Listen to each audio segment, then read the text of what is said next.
తెలుగువారి ఆత్మగౌరవాన్ని ఢిల్లీ నడివీధుల్లో తాకట్టు పెడుతున్న కాంగ్రెస్ పాలనను అంతమొందించేందుకే ప్రచారంలోకి దిగినట్టు టీడీపీ నేత బాలకృష్ణ స్పష్టం చేశారు. ప్రకాశం జిల్లా 3వ రోజు పర్యటనలో రోడ్ షోలు నిర్వహించిన బాలయ్య ప్రభుత్వ అవినీతిపై విరుచుకుపడ్డారు. గ్రామీణ ప్రాంతాల్లో మహిళలు ఆయనకు హారతులిస్తూ స్వాగతం పలికారు.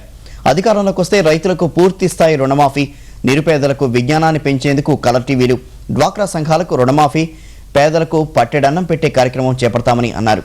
ఇవాళ ఈతముక్కల, కొత్తపట్నం, అల్లూరు, ఒంగోలులో బాలయ్య పర్యటించనున్నారు.